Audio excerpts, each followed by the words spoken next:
reconhecer, sabe, pessoas que são importantes para nós.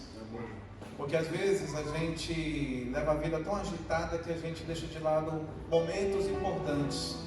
E esse é um momento muito importante. Eu gostaria que você curvasse sua cabeça e vamos orar.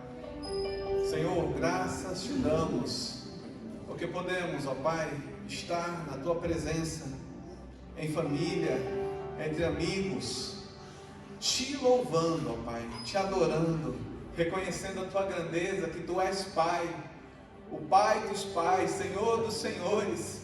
Obrigado, ó Pai, porque é Tu que convence o homem do pecado, é Tu, Senhor, que faz a diferença em nossas vidas, é Tu, Senhor, que gera o perdão, é Tu que nos cura e nos deixa liberar e ser curados, ó Pai.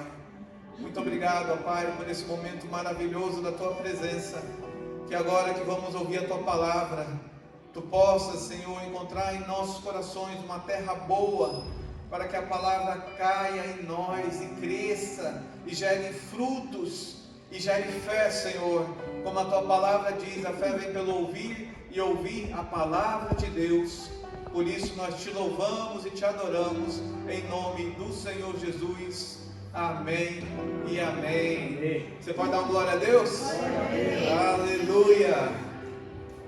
Nessa manhã especial, eu ia dar continuidade ao tema que nós estamos falando no mês sobre o Espírito Santo, mas Deus começou a me tocar para dar uma pausa e falar sobre a questão do poder e o propósito da paternidade. Porque muitas vezes a gente não toca nesse ponto, a gente não fala sobre a questão da paternidade, nem tampouco às vezes a gente fala sobre a questão da maternidade. Então, a maioria das coisas que eu estiver falando aqui sobre paternidade, pense também em relação à maternidade, porque estão muito relacionados. E eu gostaria que você pudesse abrir a sua Bíblia em Gênesis capítulo 11, os versos 31 e 32. Gênesis capítulo 11, os versos 31 e 32, que diz assim: Tomou Terá a Abrão, seu filho, e a Ló, filho de Arã, filho de seu filho, e a Sarai, sua nora, mulher de seu filho Abrão, e saiu com eles de Ur dos Caldeus para ir à terra de Canaã. Foram até Arã, onde ficaram, e havendo Terá vivido 205 anos ao todo, morreu em Arã. Aí o próximo capítulo, capítulo 12, versos 1 e 2, Gênesis 12, verso 1 e 2, que diz assim: Ora, disse o Senhor a Abrão: Sai da tua terra, da tua parentela e da casa de teu pai, e vai para a terra que te mostrarei. De ti farei uma grande nação, e te abençoarei, e te engrandecerei o nome. Se tu uma bênção. Será que você pode repetir comigo isso? Se tu uma bênção. Se tu uma bênção. Mais uma vez. Se tu uma bênção. Nosso desafio maior nesses dias em que nós estamos vivendo é ser uma bênção. É nós podermos levantar nossa cabeça e parar de culpar os outros, parar de colocar desculpas, colocar situações em que sempre somos vítimas. Já passou desse tempo. Até quando nós não vamos passar a régua e não vamos começar a viver uma vida inovadora? Uma vida em que nós somos os protagonistas, aqueles que tomam atitude, as rédeas, e fazem a diferença. Obrigado. Até quando? Há muitos motivos para a gente falar sobre a ausência dos homens. Há muitos motivos para a gente falar sobre a fraqueza de muitos homens, a tristeza de muitos homens. Há muitos motivos para a gente dizer que o homem perdeu o seu papel, a sua identidade, e o homem não é mais homem. Grandes momentos de aconselhamento, a gente escuta mulheres falando que o seu marido é frouxo, os filhos falando que os seus pais são frouxos.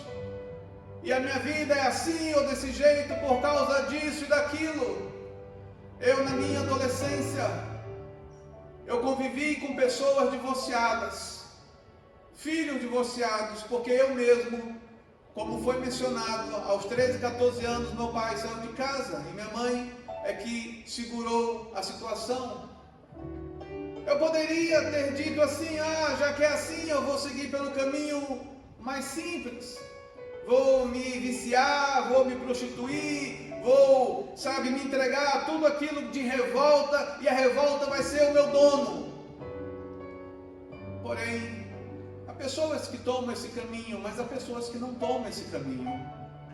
Porque desde cedo, eu tinha uma convicção no meu coração: só alguém é responsável pela mudança na minha vida, e essa pessoa sou eu.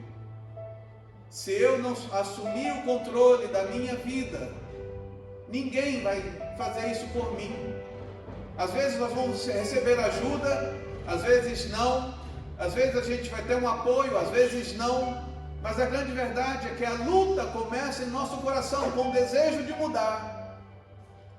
Estava vendo ontem, após a vitória do time dos Estados Unidos de basquetebol, em cima da França, que jogou demais, o LeBron James, um dos maiores atletas de todos os tempos, que jogou muito, ele disse assim uma coisa que é muito forte. Ele disse assim: olha, eu nasci e fui criado numa casa de uma mãe solteira, não conheci meu pai, o bairro onde a gente morava era muito pobre, era uma situação caótica, porque algumas vezes a gente diz: não, mas você nasceu nos Estados Unidos, é melhor do que o Brasil. Meus queridos, a tristeza e a família quebrada estão em todos os lugares do planeta. Está na Ásia, está na América, está na África, está na Europa, está aqui no Brasil. As situações de famílias desconexas, de famílias tóxicas, de famílias doentes, estão em todos os lugares da terra. Não somos nós os únicos exclusivos a passar por esse tipo de situação. Infelizmente, pessoas de todos os tipos passam por isso. Algumas desistem, outras não. E o LeBron James, ontem ele comentando isso, ele disse: olha, eu tinha tudo para ser um fracasso. Eu tinha tudo para desistir. E isso é tão verdade, porque quando o LeBron ele jogava no Miami Heat, lá na Flórida, ele começou a se sabotar, e ele era uma pessoa que estava em ascensão, e todas as pessoas olhavam para ele e diziam assim: cara, você é muito bom, você vai ser muito grande, mas você tem que parar de se sabotar. E até hoje a gente encontra pessoas que estão se auto-sabotando o tempo todo, dizendo que a culpa é daquele, é daquela, é do governo, é de alguém, mas nunca entende que se não assumir o controle da vida, não vai encontrar paz, não vai encontrar propósito, não vai encontrar intenção de mudança, porque é mais fácil culpar, é mais fácil acusar, é mais fácil ser vítima. E lá no Miami Heat, o LeBron James, ele chegou numa situação em que ele estava para ser expulso do time, e o técnico do Miami Heat chamou ele e disse assim: filho, quero te falar uma coisa. Sei que você pode ter uma história difícil, eu também tenho. Sei que você pode ter a ausência do pai, eu também tenho. Mas eu tomei uma decisão de ser o melhor que eu posso ser, para gerar filhos que possam ser o melhor que eles podem ser, porque eu decidi ter uma família saudável. Ele começou a chorar com aquilo, porque ele nunca tinha pensado nisso. A decisão de ter uma família saudável é uma decisão pessoal, particular. Às vezes o casal não vai ter a mesma ideia. Às vezes um ainda está tão ferido, está tão doente, que ele não vai ter essa ideia. Mas se um tiver essa ideia de que eu quero que a minha família seja saudável, seja curada, seja uma família que entenda que, ok, talvez ele vai ser ausente, mas eu não vou ser ausente. E aí o técnico do Miami Heat diz para ele: ser o melhor do mundo não é aquilo que pode ser o teu legado, mas o que pode ser o teu legado é você se tornar o melhor exemplo para as crianças, para que as crianças que vão te ver e vão te admirar poderem dizer: eu quero ser como ele.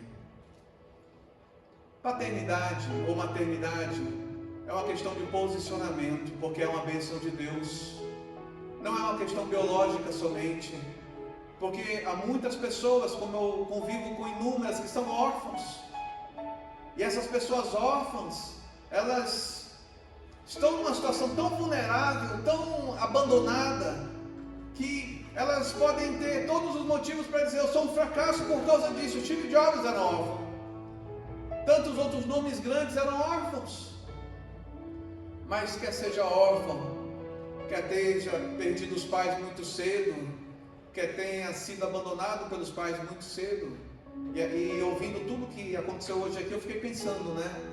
Quantas coisas o meu pai nunca vai saber que aconteceu na minha vida porque ele não participou, mas a minha filha, ela vai saber, porque eu estou tomando a decisão, e eu tomei a decisão de mudar essa história na minha família. Amém. E esse é o ponto importante aqui. Quando a gente lê esse texto de Gênesis, a gente vai ver que o pai de Abraão, ele toma uma decisão: eu vou sair desse lugar e vou para outro lugar. E aí ele pega o seu filho Abraão, ele pega o seu neto Ló, e aí ele pega a sua nora Sarai, e eles decidem ir para Canaã, lá em Gênesis capítulo 11, verso 31. E aí, quando eles chegam ali, passaram-se 205 anos da vida de Terá, ele morre em Harã. Esse é um ponto muito interessante. Ele tinha um desejo: eu saí de tal lugar e eu vou para tal lugar, mas eu fiquei no meio do caminho, eu decidi ficar no meio do caminho e ali eu morri. E talvez a vida de alguns aqui esteja assim, de ter tido um sonho no passado, de ter tido uma direção de Deus no passado, de ter tido uma revelação, uma paixão no passado, e por algum motivo, por alguma crise, por algum mal, desistiu. Não olha mais para o final, Canaã, mas parou ali em Harã, no meio do caminho, e ali não fez mais nada. Não é uma questão de idade. Você pode dizer: ai pastor, o senhor não entende, é uma questão de idade. Meus queridos, ontem nós vimos um homem que talvez seja um dos maiores recordistas do Brasil em medalhas, ganhando como jogador e como técnico, José Roberto Guimarães, o técnico da seleção feminina de vôlei. Ele ganhando a medalha de bronze aos 70 e poucos anos. Podia estar aposentado, podia ter deixado, mas ele, foi convencido que ele tinha a capacidade de produzir mais. Se fala muito em etarismo. Ah não, mas a idade, não sei o que, a idade só faz a diferença para aqueles que acreditam que podem ou desistem de que podem. Porque eu conheço muita pessoa nova que age como velho, e eu conheço muita pessoa idosa que age como novo, porque tem o vigor da juventude. Esse vigor da juventude é uma decisão particular, e isso não nos isenta e nem nos blinda de errar ou acertar, porque infelizmente nós somos inexperientes em muitas áreas, e nunca saberemos tudo, e nunca tomaremos todas as decisões corretas. Às vezes erraremos, mas a questão não é errar, a questão é não tentar. Quantos de nós não tentam e depois ficam reclamando: ai, a minha vida é assim, ai, se isso não tivesse acontecido, se isso não tivesse acontecido. Meus queridos, Deus te criou com um propósito, e nesse propósito Ele te deu o talento para você ir além daquilo que você imagina. De repente é parar de esperar tanto pelos outros, pela circunstância ideal, para você tomar uma atitude. A gente viu nas Olimpíadas uma das pessoas mais profissionais do mundo, mais talentosas do mundo, não ganhar medalha, porque não tinha vento, que foi o Medina. Todos sabiam que ele podia ganhar aquela medalha, mas não ventou, e porque não ventou, não tinha ondas. As regras estão sendo revistas, tudo vai ser revisto, mas todo mundo sabe de uma coisa: foi naquele mesmo lugar que ele ganhou do maior surfista de todos os tempos, Kelly Slater, e ali ele foi campeão do mundo, o Medina. Naquele mesmo lugar. Algum momento pode ter as ondas certas para você alcançar a vitória. Alguns momentos, de repente, você não vai ter nenhum vento e não vai ter onda. Mas você não vai ver o Medina, como aconteceu, reclamando. Ele não reclamou. Ele disse, não era o meu momento. De repente, hoje, você está cabisbaixo, você está assim, triste, porque ou seu filho não está aqui, ou aconteceu alguma coisa, ou você já perdeu a esperança por determinada pessoa. Meus queridos, se você crê, como a Bíblia diz, você verá a glória de Deus, porque pela fé, pessoas alcançaram os seus mortos com vida. Está lá em Hebreus 11. Pessoas recolheram, vantagens aonde não havia vantagem, porque creram no poder que transforma as circunstâncias. Estamos vivendo uma vida muito triste, muitas vezes muito incrédula, e que a gente não crê naquilo que Deus pode fazer através das nossas vidas. E Deus quer fazer algo através da sua vida. Deus quer fazer algo através de você. Deus, quando te chamou à paternidade ou à maternidade, Ele pôs em você a capacidade para isso. E você pode dizer, mas pastor, tem circunstâncias que o senhor não entende, e é verdade, mas Deus que te criou entende. Devemos nos voltar para Ele e crer que Ele pode. Porque se nós não crermos em Deus, qual o sentido de nós estarmos reunidos aqui? Qual o sentido de nós estarmos lendo a Bíblia? Qual o sentido de ouvirmos o louvor? Qual o sentido de, a equipe de louvor vir às quintas-feiras ou nas terças-feiras ensaiar, eu me preparar para pregar, a eu e minha mãe e todos os outros envolvidos fazer todas as coisas? Não faz sentido. Mas porque nós cremos nos Deus que ressuscita os mortos, isso faz sentido para nós. Isso pode ser o momento em que a tua vida pode ser despertada, avivada, e nesse momento você começar a fazer aquilo que você não acreditava mais. Porque Deus pode, Ele pode fazer, Ele pode transformar, Ele pode curar. Quantos exemplos nós temos, e nós podemos citar aqui, de pessoas que tomaram a decisão, eu não quero ficar no meio do caminho. Meu pai morreu no meio do caminho, lá em Harã, eu não quero. E é o que aconteceu com Abraão. Gênesis capítulo 12, você vai ver que diz, ora, disse o Senhor a Abraão. Deus falou com ele, Deus tocou nele. Quantas vezes Deus já nos tocou? Quantas vezes você tem certeza do toque de Deus na tua vida, e hoje você está duvidando, e você está dizendo, não, Deus não fala mais comigo. Meu querido, na realidade, você tem que crer naquela palavra que Deus já te deu.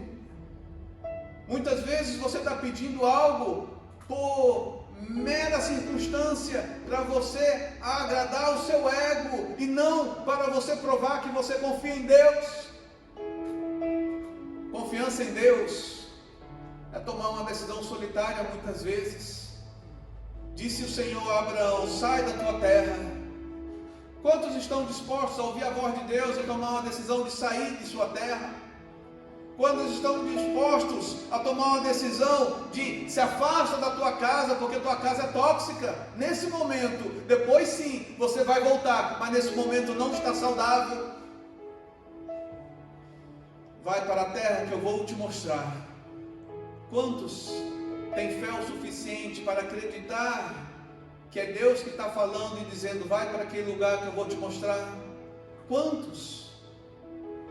Uma decisão é algo solitário na maioria das vezes. Na maioria das vezes as pessoas vão olhar para nós e dizer que a gente é louco. Na maioria das vezes as pessoas vão conversar conosco e não vão entender aquilo que está lá no nosso coração. E se nós não nos dispusermos para executar, para agir, a gente não vai ver aquilo brotar, aquilo crescer, até os outros acreditarem naquilo lá.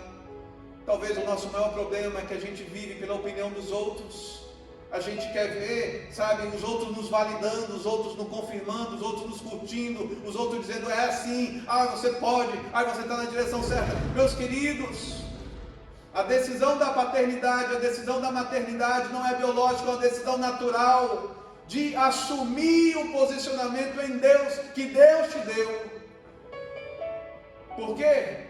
Se nós formos olhar somente pelas causas naturais dos nossos fracassos, todos nós temos fracassos, todos nós temos as nossas ausências, todos nós temos os nossos erros, mas se nós não passarmos a régua, não nos perdoarmos e aceitarmos o perdão de Deus e perdoarmos aqueles que nos ofenderam, é o que diz lá na oração do Pai Nosso que estás nos céus, santificado seja o teu nome, venha a nós o teu reino, seja feita a tua vontade, o pão nosso de cada dia nos dai hoje, perdoai as nossas dívidas, assim como nós perdoamos aos nossos devedores. É que nesses momentos, desse tipo de texto da Bíblia, a gente diz, ó Deus, eu passo disso, só me perdoa, mas não exige de mim que eu perdoe o outro, não exige de mim que eu tenha, que continuar intercedendo pelo outro, não exige isso de mim, Senhor.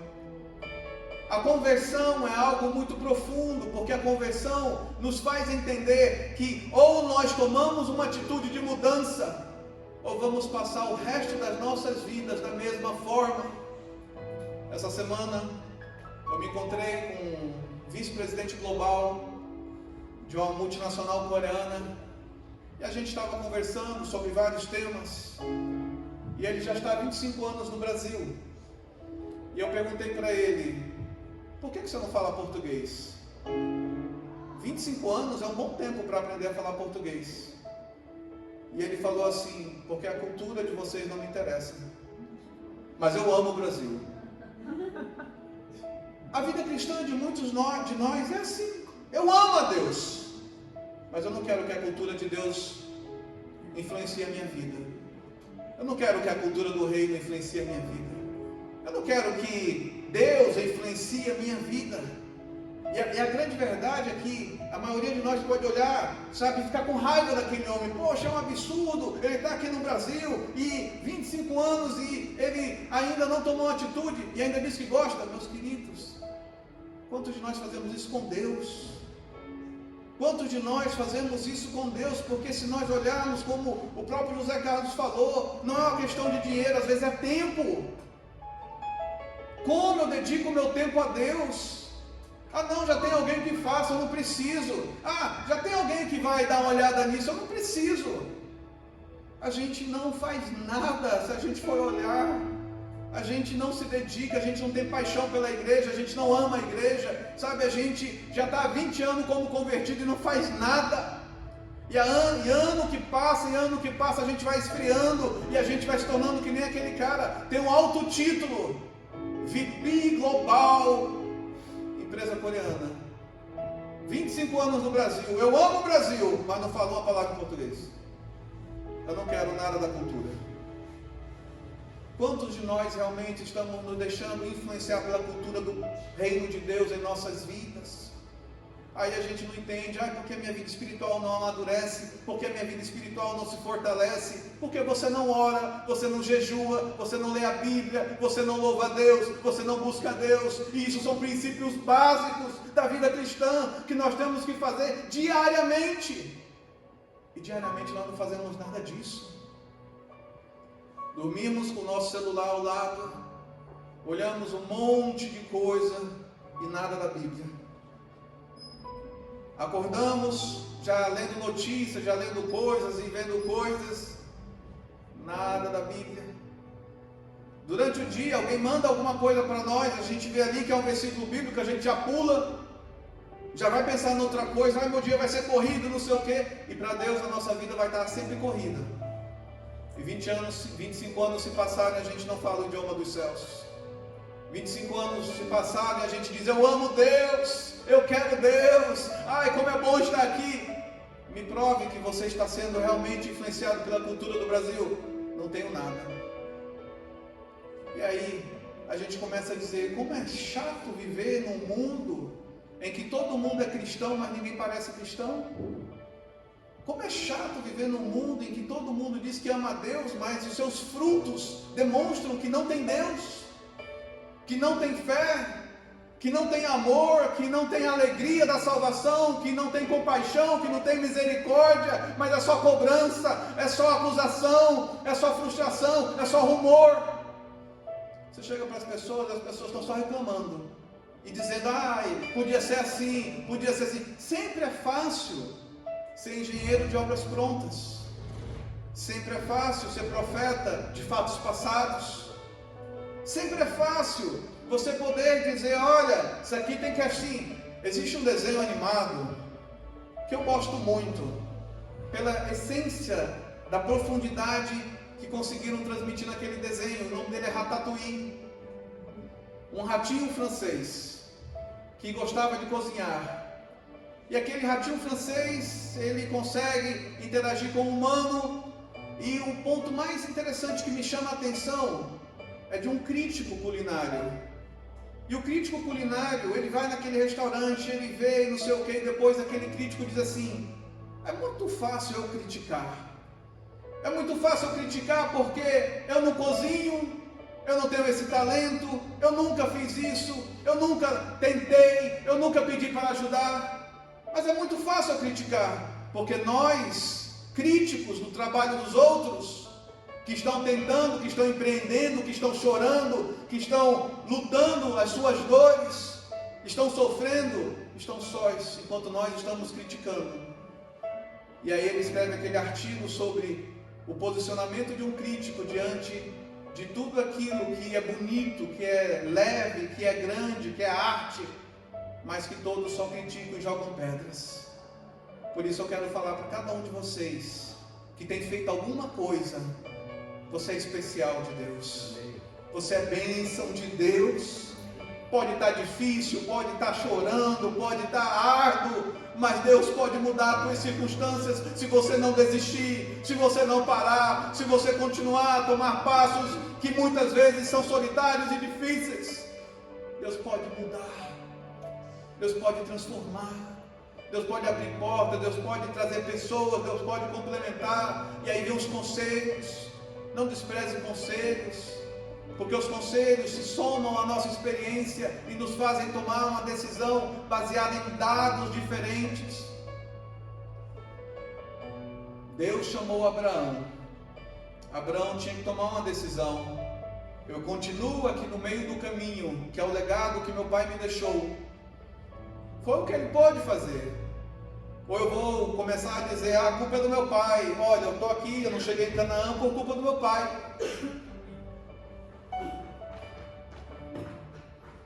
Ele podia estar ali chorando, reclamando, murmurando, dizendo, poxa, eu estava lá em casa, tudo tranquilo, meu pai trouxe para cá e depois nos abandonou porque ele morreu. A morte é um abandono, a ausência é um abandono, há inúmeras formas de abandonar, inclusive desistir de sonhar. É uma forma de abandono, porque a coisa mais triste dessa vida é olhar para pessoas e você não mais admirá-las. Como é triste quando um casal não se admira mais. Como é triste quando os filhos não admiram mais os pais. Como é triste quando os pais não admiram mais os filhos. E aí você pode dizer, pastor, eu errei, não sei mais o que fazer. Eu quero te falar uma coisa, a Bíblia diz que o salário do pecado é a morte. Tudo isso é consequência da morte que vem pelo pecado, mas a única forma de você ter perdão dos pecados é você crescendo Deus na tua vida, é você buscando a Deus e a luz de Deus alcançar aqueles que estão em trevas, inclusive aqueles da sua família que estão perdidos, inclusive aqueles que não sabem a direção.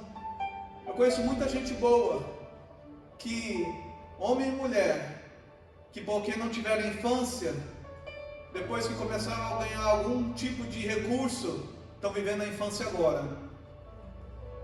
E como estão prósperos, estão fazendo coisas absurdas, infantis, que você diz, mas como tal pessoa está fazendo isso? Conheço pessoas que prosperaram de tal forma e disseram, não, porque eu vim de uma circunstância muito difícil na minha infância, eu não quero que meus filhos passem por isso, mas estão aleijando os seus filhos.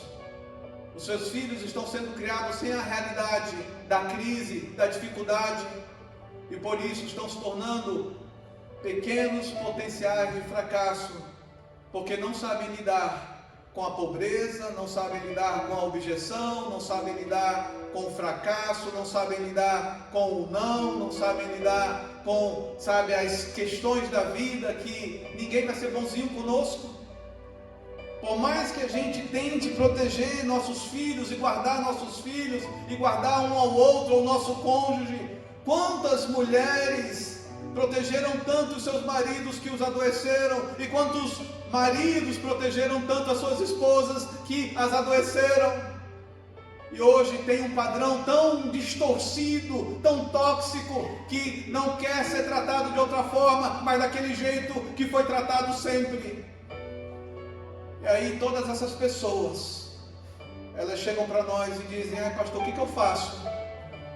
Como é que eu posso recomeçar? O que eu posso fazer? Como é que eu posso mudar isso? E não é uma coisa que possa ter uma resposta fácil. Não tem resposta fácil. Mas nós temos um começo. E esse começo é você prostrar os seus joelhos, colocar o teu rosto em terra e chorar diante de Deus e dizer: Senhor, me perdoa, porque eu fui responsável por aleijar uma pessoa. Eu fui responsável por suprir algo naquela pessoa de forma errada. Eu preciso corrigir isso, me ajuda a corrigir. E aí, com os conselhos, aí com a própria direção do Espírito Santo, a pessoa começa a tomar decisões para curar aquela situação tóxica, aquela situação doentia. Pode ver, é nas coisas básicas que a gente vê que a gente perdeu a capacidade de tomar decisão. Sexta-feira chegou, está de noite, o que vamos comer? Esposa, você decide. Não, eu não quero decidir, eu decido a semana inteira. Decide tu. Marido decide. Não, eu decido a semana inteira. Por que eu vou decidir agora de novo? Decide. E aí fica nisso. Ninguém quer mais tomar decisão. Porque chega na sexta-feira, está todo mundo cansado. E aí você diz: quem é o culpado? Olha só que coisa interessante. Na segunda-feira, na maioria das vezes, o pessoal começa a nos ligar dizendo: pastor, a nossa briga conjugal começou na sexta-feira, porque era o momento de decidir se a gente queria pizza ou pastel. E a vida está assim. A vida está assim. As pessoas estão brigando na sexta-feira porque não quiseram tomar decisão. E um diz que o outro é folgado, outro diz que o outro é folgado, outro diz que já fez demais, e fica aquela competição. E isso é um problema muito sério quando a gente começa a competir entre nós. Não, hoje é a tua vez, amanhã é a tua vez, meus queridos, porque eu quero paz. Muitas vezes eu vou tomar a decisão, eu vou agir, eu vou fazer. Aí você pode dizer: mas eu estou cansado de agir e de fazer. Mas se você parar, vai ser pior. Porque no ponto que você chegou, só chegou porque essa toxicidade, essa irregularidade, essa disfunção te trouxe até aqui. E aquilo que é uma disfunção criada por anos, não se desconstrói em um dia, em uma hora. Se desconstrói, sabe, com a mesma dedicação, com o mesmo desejo de mudança que aquilo foi criado. E as pessoas não têm mais paciência. A gente vê que as pessoas não têm mais paciência. A Eune, ela tem falado um versículo muito engraçado, lá em 1 Pedro, porque as pessoas perguntam coisas que são muito interessantes, do tipo assim: pastor, eu posso ir por culto, mas sem me preocupar com a Bíblia? Porque, pastor, é tão chato eu ter que ir em casa e ouvir a pregação e pensar que eu tenho que ler a Bíblia. Pelo amor de Deus, se você não vem para o culto e aqui você é desafiado a ler a Bíblia, alguma coisa está errada. Mas tem gente que pergunta para nós: será que vale a pena eu ler a Bíblia em casa? Será que faz sentido? Só isso não resolve a situação? Eu já não cumpri meu papel com Deus? Meus queridos, a situação está assim, as pessoas estão fazendo perguntas assim. E aí lá em 1 Pedro tem um versículo assim: santificai a Cristo em vosso coração, para que possais mansamente responder aos que perguntam pela razão da vossa fé. As pessoas vão perguntar pela razão da nossa fé: por que você crê nisso? Por que você crê na Bíblia? Por que você busca Deus? Por que você tem devocional? Mas quando nos perguntarem aquela pergunta mais absurda do mundo, a Bíblia diz: para que possais responder mansamente. Mansamente. Aí eu até imprimiu essa palavra mansamente e colocou lá, para ela não esquecer, para que eu possa responder mansamente. E assim está a nossa vida. Porque a situação está de um jeito, que se a gente responde de uma forma mais, com a entonação mais pesada, a pessoa diz, eu não quero mais saber, olha que absurdo, olha que autoritarismo, olha que atitude. Mas a gente está mimado, a grande verdade é essa. A gente está mimado porque a gente não assume mais as nossas responsabilidades. A gente terceiriza as responsabilidades, a gente joga para os outros as responsabilidades, e aí as consequências do que não acontece chegam também na sexta-feira, porque na sexta-feira começa a briga, porque a pessoa diz, sabe aquela lâmpada lá que você não trocou há um mês? Está lá ainda. E você fica assim, meu Deus do céu, quantas lâmpadas estão ali, quantas coisas estão ali. E aí a gente diz assim, poxa, se eu não consigo tomar conta dos detalhes da minha casa, como eu vou conseguir tomar conta de um trabalho, de um negócio? Porque assim como você é em casa, assim você vai ser fora.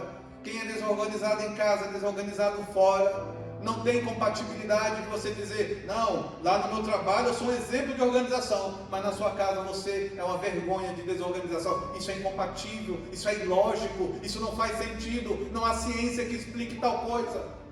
Não há constância.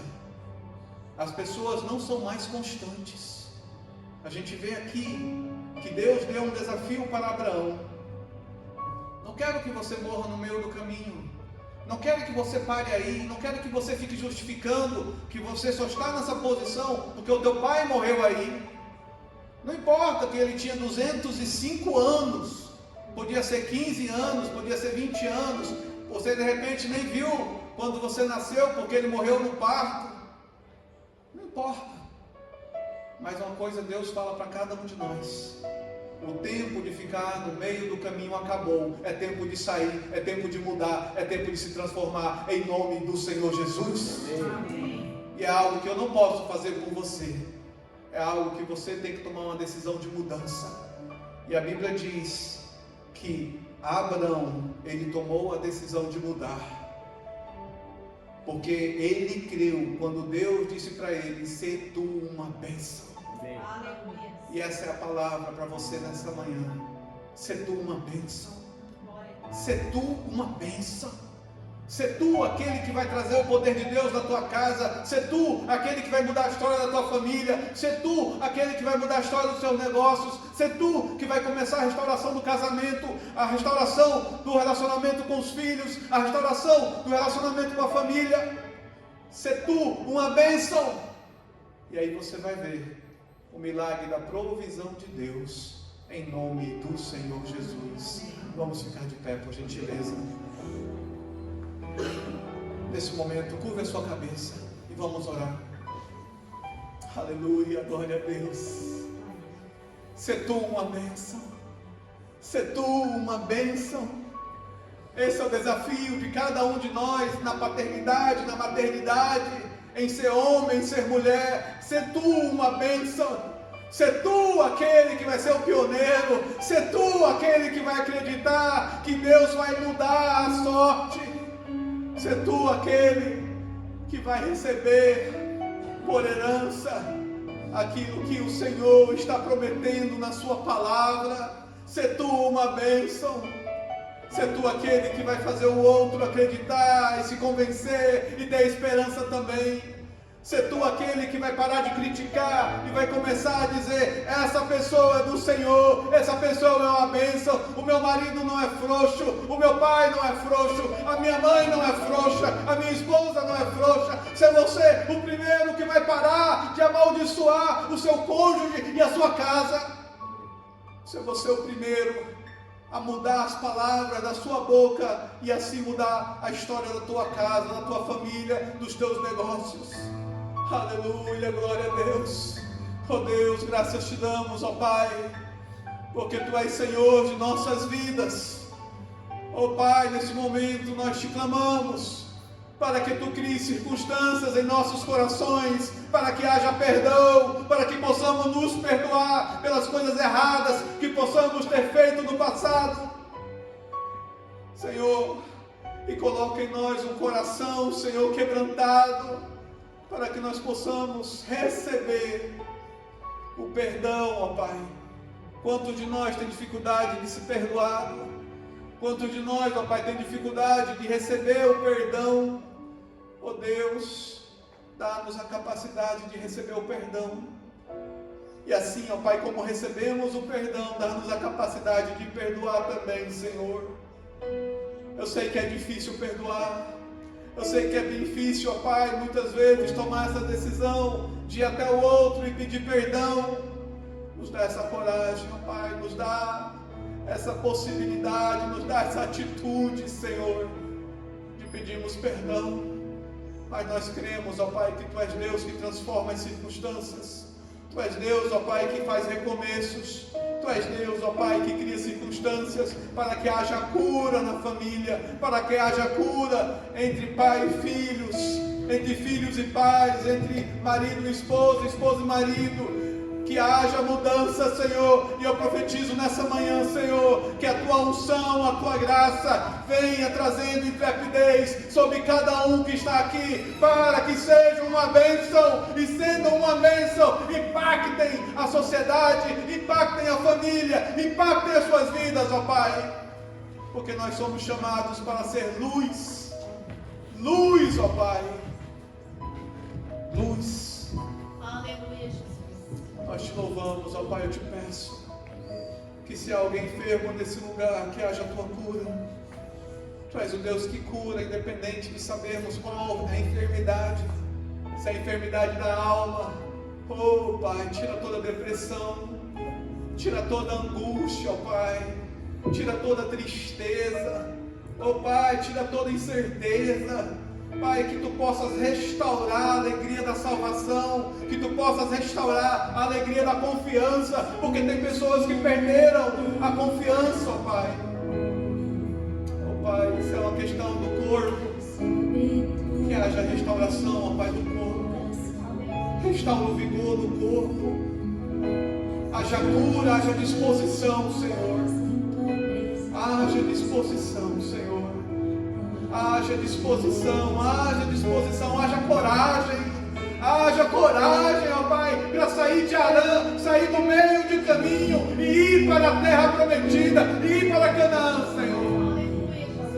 É tempo de mudança, é tempo de sermos bênção. Oh Deus, nos ajuda, Senhor, nos ajuda, ó Pai, a podermos dizer, somos uma bênção, em nome do Senhor Jesus. Amém e amém. Você pode aplaudir o Senhor.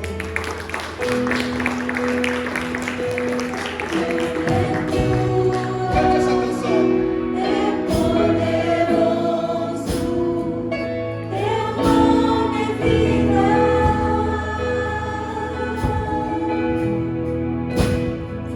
Destrói cadeias, dissipa as trevas, vence dia.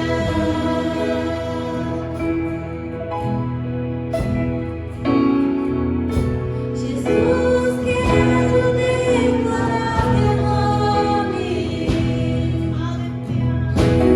sobre toda alma em depressão, ansiedade, medo, sai agora, amo Jesus. Teu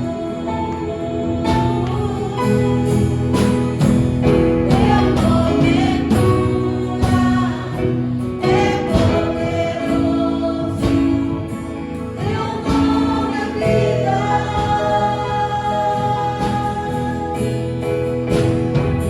Destrói cadeias, dissipa as trevas, Aleluia, glória a Deus. Gostaria que você levantasse a sua mão agora, porque de repente Deus colocou no seu coração o nome de uma pessoa para você estar orando. A gente vai orar agora pela Valdelice também, que está internada, entubada, está passando por uma situação muito difícil.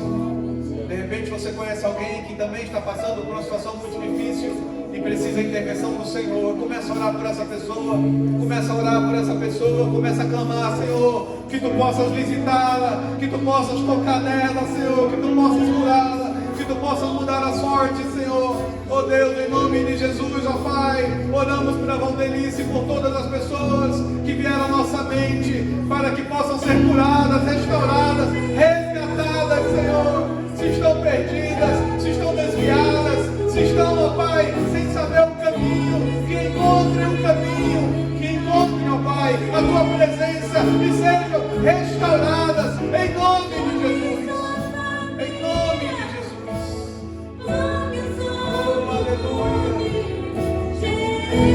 Clame ao nome do Senhor Jesus. Clame a esse nome. Oh, esse nome é cura. Oh, Jesus, o teu nome é cura, ó Pai. Oh, é poderoso. Aleluia. Aleluia.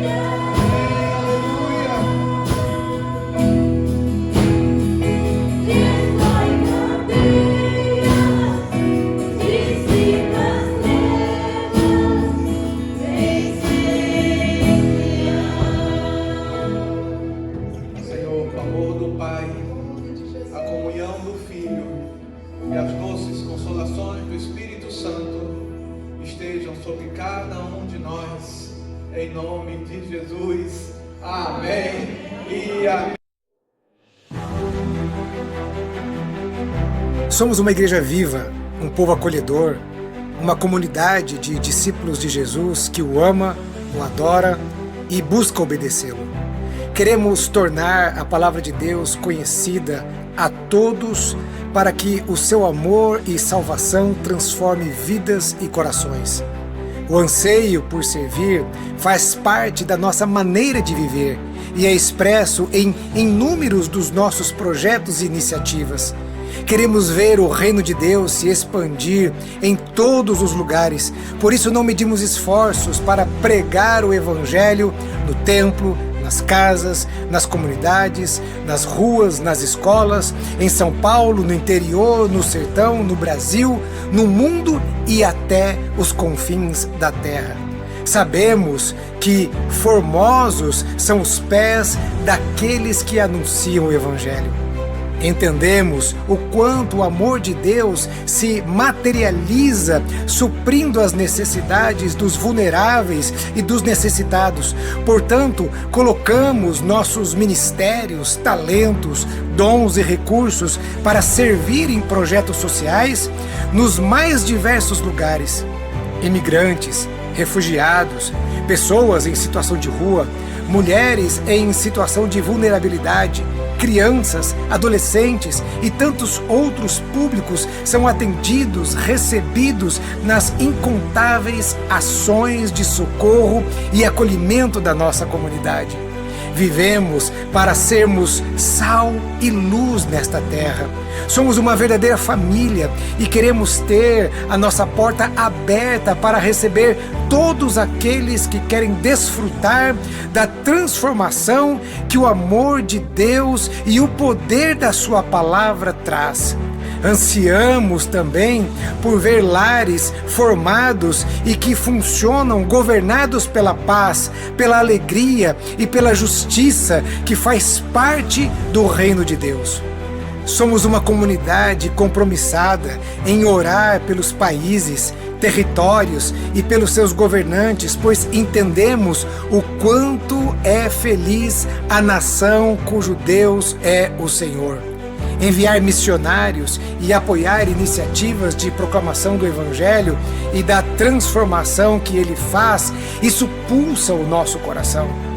Nossa visão é acolher as pessoas para ensiná-las a viver como discípulos de Jesus e para isso proclamamos a palavra de Deus. Ele, o Senhor, amou o mundo de tal maneira que enviou o seu único Filho para que todo aquele que nele crê não pereça, mas tenha a vida eterna. Essa é a mensagem que amamos. Esse é o Evangelho que cremos. Essa é a verdadeira e única razão de sermos simplesmente igreja. Sejam bem-vindos à Igreja Batista do Povo.